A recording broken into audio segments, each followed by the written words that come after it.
Hello, I'm Miss Manasseh. This video is a video on the fundamentals of radioactivity. I'm going to go through learning intentions or spec points 7.2, 7.3 and 7.4, which are on the screen now. So we're going to look at atomic structure, we're going to look at the key terms in this topic, and we are going to have a look at why alpha, beta and gamma are given out of some nuclei. So, first of all, we're going to look at subatomic particles. Sub means below. So when we talk about subatomic particles, we mean the particles smaller than the size of the atoms. There are three of these, which you should also know from chemistry, called protons, neutrons and electrons. In these videos, I'm going to abbreviate protons to lowercase p, neutrons to lowercase n, electrons to lowercase e, and there is another key term which you will not have met in chemistry, which is a collective name for protons and neutrons, which is called the nucleons. Okay, so what I mean by collective name is, if we think of an equivalent with people, you can have men and women, which would be like protons and neutrons. If you don't care the specifics of whether somebody is a man or a woman, you could just say how many people are there. Okay, so nucleons is the generic word for either a proton or a neutron if we don't care which one it is. So again, you should know from chemistry about the rough arrangements of the protons and the neutrons and the electrons. So we find the protons and the neutrons in this lump in the middle, which is called the nucleus. You don't need to know very much about the electrons for this topic, but the electrons are found in the shells around the edge. Just be careful or conscious the fact that any diagrams you see, like the one I've got on the left here, are not to scale. In reality, if the nucleus is roughly the size of a football, the smallest electron shell is roughly the size of the arch at Wembley Stadium. So if you think about even this picture I've got to the bottom right here, this is not to scale. The football would be the tiniest of tiny dots in the middle there, so these pictures are not to scale. Okay, so next, this slide is really important. This is really the basis of kind of understanding a lot of this topic. You need to know these details off by heart, the structure of the atom in terms of the mass and charge of each of the subatomic particles. So the mass of the proton is 1, the charge of the proton is 1, that is plus 1. The charge of the neutral is 0 because it is neutral, and the charge of the electrons are minus 1. You also need to know the relative mass, and by relative we mean kind of compared to each other, so slightly beyond what you need, but we compare these to an atom of carbon 12 having a mass of 12, and that gives a proton has got a mass of 1, a neutron has got a mass of 1, an electron technically has got a very small mass. It's about 1 over 1860. But basically that means it's so small that we can ignore it, because the difference in mass is going to be in the third or fourth significant figures.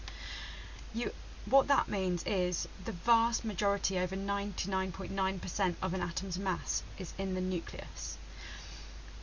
So we've said for our purposes in physics, the electron's mass is so small we can ignore it. You absolutely must learn this table off by heart. Really should be recalled, really should be snappy with those facts and figures, because you're going to need them in the next sections. So again, there's a big link between what we're going to do here in physics and chemistry. In chemistry, you will be very familiar to writing atoms like you've got them on the right hand side here. For physics, we're not worried about the electrons, as I've said. Okay, so I'm going to show you that really what we're talking about in everything that's described here is to do with the nucleus of the atom rather than the whole atom. In chemistry, you're always talking about specific elements, so you never need the generic algebra, the general version of this, but there is a kind of standard letter we would use for each thing. So if we don't know what the chemical symbol is, we would just write X. On the right here, I've got one where I do know which element it is, and I've used the example potassium, which has got the chemical symbol K. The bottom number here, the smaller number, is called the atomic number. If we don't know what element it is, we would just use the letter Z for atomic number.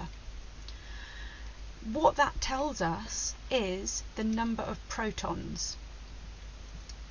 So that's also sometimes called the proton number, and the proton number is unique to a certain element. So every single atom of potassium has got atomic number 19.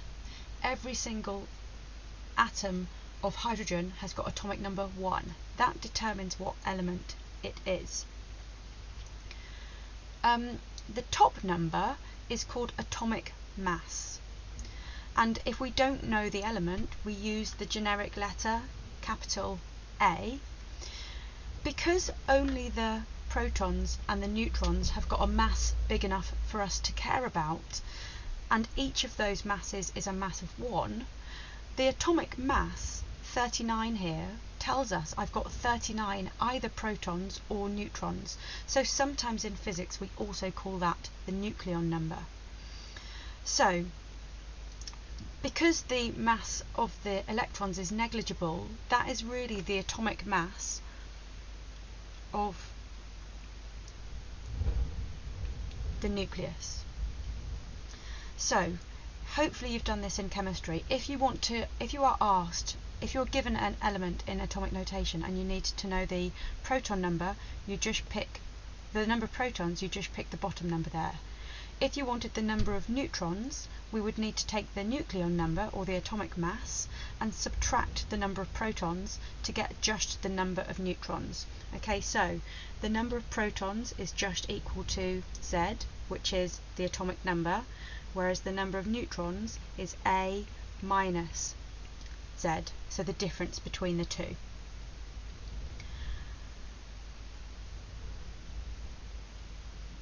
Moving on then, the next little bit in terms of fundamentals is to remember the phrase isotope. This is a 2-mark definition, and again it is something that you should know from chemistry. So the definition for isotope is that they are atoms that have got, or nuclei that have got, the same number of protons as each other. So if I stick with potassium, in my previous example the atomic number for potassium was 19. So every single atom or isotope of potassium will have an atomic number of 19. What can be different, even if they are all potassium, is the number of neutrons. So in the previous example I had an atomic mass of 39, but I could have an atomic mass of 40 or 38, and they would still be potassium because they've still got an atomic number of 19, but they've got slightly different masses caused by the number of neutrons. So let's just unpick that by looking at the number of protons and the number of neutrons in each of the elements that I've got on the screen here. So how do we know the number of protons? We need to look at the atomic number, which is the smaller number. So for the one on the left here, it's 19. How do we know the number of neutrons? We find the difference between the two numbers. So 39 minus 19 is 20. Moving on to the middle one, how do we know the number of protons? It's 19, the bottom number. How do we know the number of neutrons? We subtract the two. 40 minus 19 is 21. Same thing for the one on the right. How do we know the number of protons? It's the bottom number, the atomic number, 19. How do we know the number of neutrons? We subtract the two, and that gives us 19. So what can we see here? We've got the same number of protons in each of those, and a different number of neutrons, so that's how we know that they are isotopes. Hydrogen is a very, very common element, and it's also a common element that's got a number of different isotopes. When we do fusion later on, we'll look at some of the different isotopes of hydrogen. So what I would like you to do is press pause on the video and tell me how many protons and neutrons are in each one.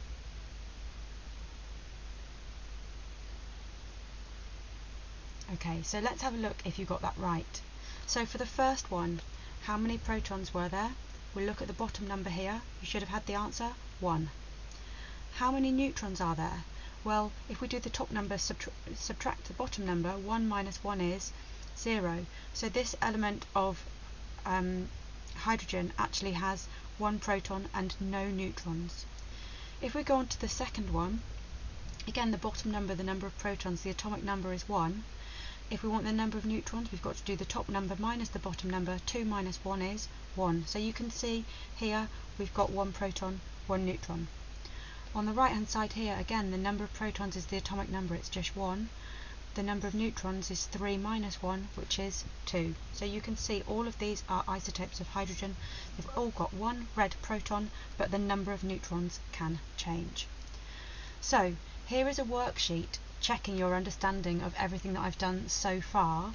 If you would like to have a go and check you understand, then pause the video, and then when you are ready, start it again, and on the next slide I have got the answers.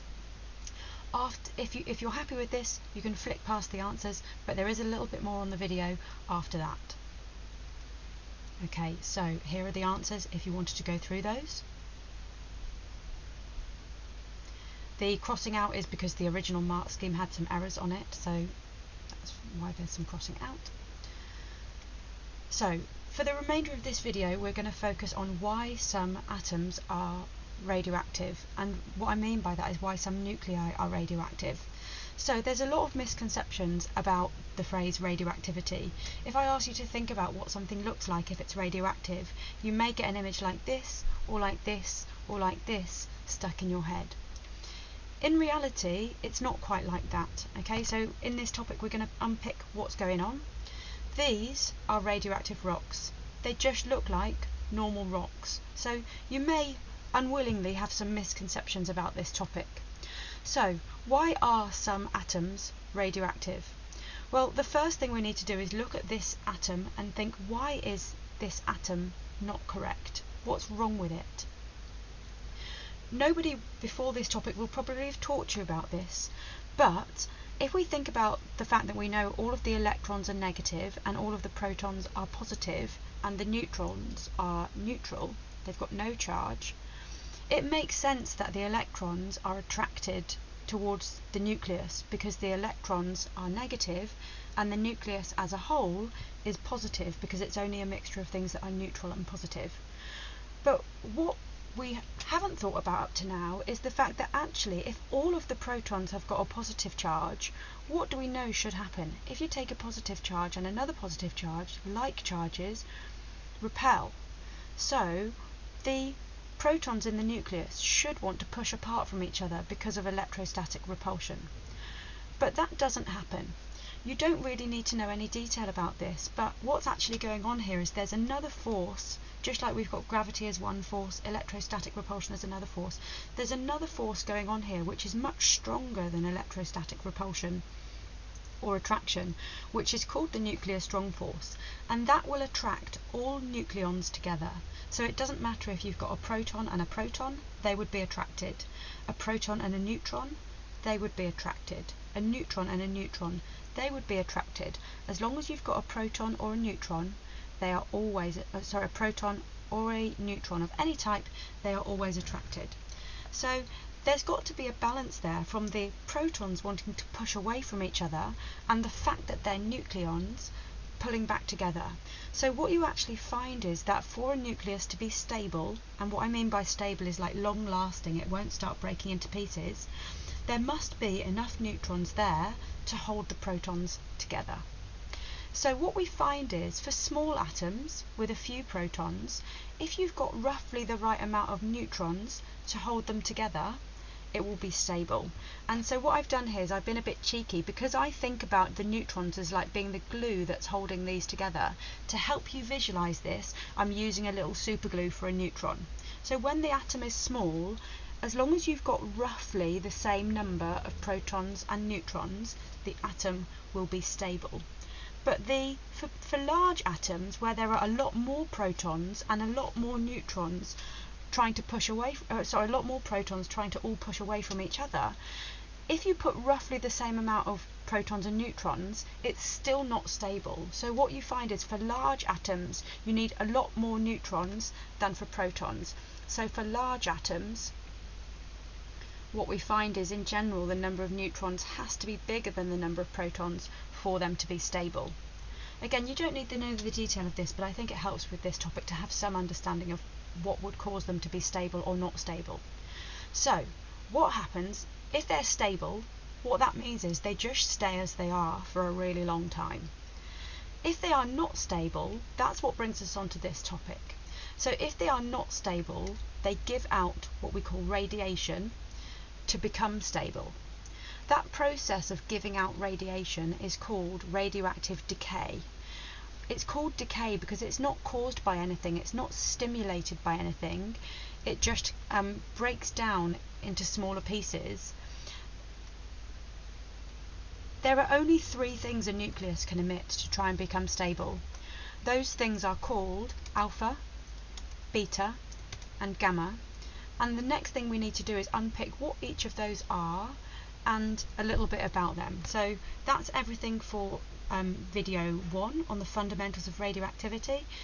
Next thing would be have a look at video 2.